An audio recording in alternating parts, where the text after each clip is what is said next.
Ativistas da coalizão da Flotilha da Liberdade afirmaram que um barco que levaria ajuda humanitária para Gaza foi atingido por drones na costa da ilha de Malta por volta de 00:30 desta sexta-feira, no horário local. Eles divulgaram vídeos nas redes sociais do momento da explosão. O incidente ocorre em meio a denúncias de organizações como a Cruz Vermelha, a OMS e a Anistia Internacional de um caos humanitário devido ao bloqueio imposto por Israel depois do fracasso do cessar-fogo negociado em janeiro. Fred, vamos entender melhor o que aconteceu, né, e qual que é o contexto em que isso acontece? Não, isso. A informação é que a 00:30, aí seria mais ou menos 7h30 aqui no horário do Brasil, de quinta-feira, teve uma explosão no navio chamado Consciência, que pertence a essa organização, a Flotilha da Liberdade. O que, nesse momento, houve um pedido de socorro. As autoridades de Malta foram até o local e identificaram. Nas redes sociais, como você falou na abertura, a Flotilha da Liberdade divulgou um vídeo do que seria o momento da explosão, com os sons que levaram a ele a fazer essa acusação de que o navio foi atacado por drones. Eu queria que, se fosse possível, colocar com o áudio para a gente poder identificar esse momento específico mostrado por eles.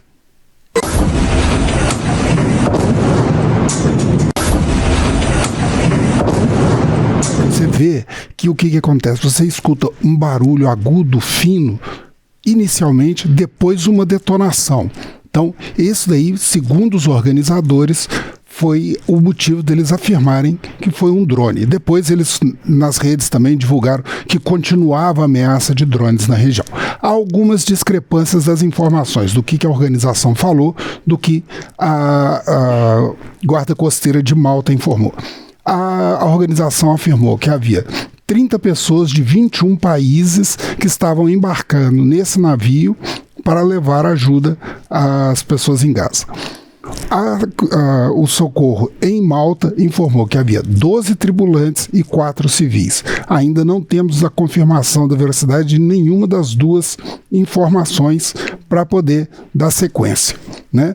A BBC de Londres consultou Israel justamente por causa dessa informação de ser ajuda humanitária levando para Gaza, que está sob bloqueio desde o dia 2 de março. E alguns meios de comunicação terem atribuídos a Israel os supostos, né, a suposta autoria de Israel desse ataque a drone. A BBC de Londres consultou as Forças Armadas de Israel e elas informaram que iriam investigar os relatos, né? Não há nenhum detalhe a mais sobre isso. Agora, o contexto em que isso ocorre realmente é bastante complicado. A Coalizão da Flotilha da Liberdade, ela é uma organização que existe desde 2010. Já teve problemas em 2010 com Israel, que invadiu um navio turco que estava levando ajuda humanitária a Gaza, e nessa invasão 9 pessoas morreram. Houve até um incidente diplomático que levou ao cancelamento de relações entre Turquia e Israel na época. A Flotilha, ela é uma organização que envolve mais ou menos 2 dezenas de organizações de países como Noruega, Estados Unidos, França, Malásia, África do Sul, Irlanda. Tem uma Flotilha da Liberdade no Brasil, né, que também faz. Eles têm o objetivo, agora, o atual, de levar 5.000 toneladas de alimentos para Gaza, para poder prestar ajuda justamente por causa disso. Em 2 de março, Israel suspendeu a ajuda, o bloqueio, suspendeu, né, a liberação da entrada de ajuda em Gaza, com o fracasso do cessar-fogo que havia sido negociado. Em janeiro, entre Israel, Estados Unidos, né, e posteriormente o governo do Catar, que estava representando os grupos palestinos. E aí, qual que é essa situação, Fred? Porque quando você fala, né, de uma região que está em conflito há muito tempo já, uma região que já passava por dificuldades, já tinha um histórico de conflito, a gente vê um pouco sobre essa situação de Gaza com uma certa frequência. O que a gente tem nessa situação humanitária hoje ali na região, né, e o que essa ajuda que a Flotilha da Liberdade levava buscava sanar? Olha, vamos lá. Nos últimos dias, várias organizações mundiais, humanitárias mundiais, se posicionaram. A OMS, Organização Mundial de Saúde, a Anistia Internacional, o Fundo da Cruz Vermelha, né? Inclusive a Cruz Vermelha falou hoje que a possibilidade de um colapso humanitário. E no dia 25 de março, o Programa Mundial de Alimentação confirmou que não havia mais recursos para alimentar as pessoas lá na região. A ONU e o Fundo da Mundial para a Alimentação, mais a agência local, eles dispunham de 25 padarias, mais o fornecimento de mais ou menos 900 mil refeições por dia para a população em Gaza. Essas padarias estão todas fechadas. Esse programa de distribuição de alimento, agora sem os recursos, também está condenado a fracassar. A estimativa é de que haja em torno de 1,5 milhão de pessoas em situação de necessidade alimentar. Os dados da ONU apontam também em torno de 10 mil crianças com desnutrição grave. Desde o dia 2 de março, o número de deslocados no país passou de 400 mil, porque eles já estavam começando a voltar para suas casas em função do cessar-fogo. Esse cessar-fogo, algumas negociações ainda estão ocorrendo no Catar, avançando muito pouco. Recentemente, o Hamas ofereceu a devolução completa dos reféns ainda em mãos deles, e que foi uma oferta que não foi muito bem recebida, que foi entendida como um ato de propaganda mais do que realmente a oferta de devolução. Para a gente entender um pouco, vamos resgatar o porquê que Israel fechou essas fronteiras e estendeu. No dia 7 de outubro de 2023, o Hamas invadiu o território israelense numa operação muito intensa. Mais de 1.200 israelenses, na maioria civis, foram mortos, 251 foram sequestrados. A informação é que 54 continuariam ainda como reféns. E essa é a moeda de troca que está sendo oferecida pelo grupo Hamas para forçar Israel a fazer concessões. O problema é que essas negociações foram chegando a impasses, não havia nenhum dos dois lados fazendo mais concessões. Então, no dia 2 de março, Israel retomou o bloqueio, fechou os acessos, né, principalmente a porta de Rafah, que é o acesso vindo do Egito, e voltou a haver esse colapso humanitário em função desses 2 anos de guerra, né, que já deixaram mais de 50 mil pessoas mortas. Então é uma situação muito complicada. Com o fechamento dessas fronteiras, a informação da ONU é que ainda há 116 mil toneladas de alimentos, de medicamentos, roupas e outras formas de apoio humanitário que não conseguem entrar. E, como não conseguem entrar, dentro de Israel, dentro de Gaza, o preço dos alimentos disparou. Há uma informação de que o preço subiu até 1.400% dentro de Gaza. Então, como foi falado na questão da Cruz Vermelha, a perspectiva de um colapso humanitário. É uma situação que chama muita atenção, Fred, até no sentido de a gente entender como essas negociações do cessar-fogo têm avançado com muita lentidão, né? Esses impasses que são gerados a cada reunião, a cada conversa, a cada declaração. A gente tem até essa questão dos reféns que são colocados como nesse ponto de moeda de troca do Hamas com Israel, enfim, e que, na verdade, eles acabam assim... no momento, o Netanyahu já até deixa isso um pouco de lado, né? Essa questão da segurança e do retorno dessas pessoas para Israel. Ele está super pressionado pela população israelense por causa dessa questão dos reféns. Me desculpem. Os familiares, eles exigem o retorno dessas pessoas ou quem sabe, os corpos. Recentemente, a mulher do Netanyahu, Sara, vazou um áudio dela falando que menos de 24 desses reféns ainda estariam vivos, o que aumentou a pressão da população em relação a ele. Mas, ontem, num pronunciamento pelas festividades da Declaração da Independência de Israel, ele fez um discurso falando que na guerra há objetivos supremos. O retorno dos reféns é um objetivo, mas o principal objetivo, o objetivo supremo, é derrotar os inimigos de Israel.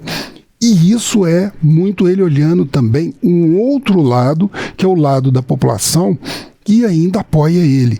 Uhum. Ele tenta se manter no poder, né? Ele está sob a pressão dessa população que já está cansada de guerra, são convocações de reservistas, famílias que sofreram perdas, que foram deslocadas da fronteira depois dos ataques e não conseguiram voltar para casa, a família dos reféns, né? E isso tudo gera uma pressão muito grande. Mas, por outro lado, a coalizão dele é baseada num outro grupo mais conservador, mais radical, mais ortodoxo religioso, que exige dele esse tipo de comportamento. Tanto é que, por exemplo, os bombardeios continuam. Os relatos de hoje, que os bombardeios de hoje, sexta-feira, já causaram 22 mortes em Gaza.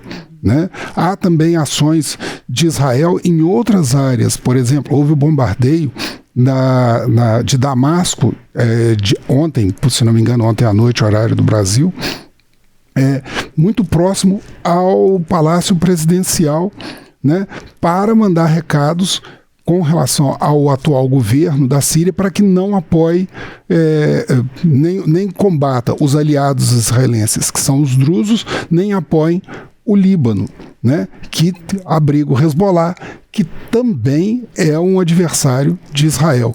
Então, ele está nessa situação. Saiu uma pesquisa, inclusive, no Maariv de hoje, que é um jornal israelense, falando que, politicamente, o partido dele, o Likud, sairia vitorioso numa eventual eleição hoje, conquistando 22 cadeiras no Knesset, o parlamento israelense. Então, essa jogada dele entre a concessão a um acordo de paz para agradar o Donald Trump, que foi o mediador desse acordo de paz em janeiro, né, porque ele ainda era a época do governo do Joe Biden. Mas isso daí, ele fica entre agradar os Estados Unidos e oferecer um trunfo internacional para o aliado dele, Estados Unidos, ou buscar esse apoio que ele tem internamente contra as ameaças que ele tem, como eu falei, tanto os processos judiciais, a pressão popular e essa disputa dentro do parlamento. Levi? O Fred falou aí sobre essa tentativa do Netanyahu de conciliar interesses, né? Tem essa ala bastante radical do governo dele que quer essa guerra prolongada e quer quase que exterminar mesmo não só o Hamas, mas ali na região da faixa de Gaza, e ao mesmo tempo essa demanda de boa parte da população pelos reféns. E existe também esse estado permanente de guerra, porque o Netanyahu ele enfrenta muitas acusações de corrupção lá em Israel, né? E aí se falava muito disso no início da guerra, de que haveria um interesse ali de ele prolongar, para que ele não tenha, por exemplo, que ter que disputar novas eleições, eventualmente, correr o risco de uma possível derrota, principalmente ali no começo da guerra, quando existia uma pressão muito grande, existia aquelas acusações de falhas muito graves de segurança em Israel, e que, caso ele saísse do poder, teria que responder a esses processos. Mas o Fred falou aí dessas pesquisas mais recentes, que apontam um crescimento do partido do Netanyahu nas pesquisas, que apontam que, se houvesse uma eleição hoje, ele até poderia sair vitorioso, que acaba sendo um resultado também desse prolongamento da guerra, que acabou atendendo a esse interesse também do Netanyahu, né? É uma disputa na linha fina, né? Ele passa, como você falou, ele responde a pelo menos 3 processos. Um deles de beneficiamento a um grupo de telecomunicações alemão, do qual ele teria recebido presentes e foram identificados como propina. Ele responde também a um processo internacional pelo Tribunal Penal Internacional, que tem inclusive uma ordem de prisão internacional que impede ele de viajar para diversos países, né? No caso, inclusive, uma das acusações contra ele é usar a fome como arma de guerra. Isso tudo põe ele muito pressionado e ele já passava por isso antes do início da guerra, né? Ele, durante um determinado momento, ele montou um gabinete de guerra em que ele fez uma espécie de união nacional, trazendo para dentro desse gabinete 2 dos seus adversários mais diretos pelo cargo de primeiro-ministro. Então, ele realmente anda numa linha fina. Quando ele prolonga a guerra, ele aumenta esse desgaste da população. A população, em geral, sente o desgaste. Mas, como você falou também, Israel, desde 1948, lembra? Eu falei que eu estava comemorando o aniversário da independência de Israel. A independência de Israel foi feita dentro de um momento em que um grupo reduzido de judeus começou a montar um Estado que recebeu autorização pela ONU para a região e uma coalizão de países no entorno, Egito, Síria, Jordânia, Iraque, eles tentaram sufocar esse Estado de Israel. E eles conseguiram vencer essa guerra de independência e consolidar o Estado de Israel, o que levou também à expulsão da população palestina daquele território. Essa imagem de um país sitiado, né, por inimigos, e muitos desses países não têm relações diplomáticas com Israel, persiste desde 1948. E vários políticos acabam usando essa ideia de um país sitiado, né, cercado por inimigos, como uma forma de alimentar, alavancar a sua vitória política. É um mote de campanha, né? Acaba virando campanha. É uma crença nacional, inclusive. É mais do que um mote de campanha. Então, muitos utilizam isso, mobilizam esse estado de espírito da população em prol de ganhos. E Netanyahu, nesse momento, faz isso justamente por causa desse trauma que gerou o ataque de 2023.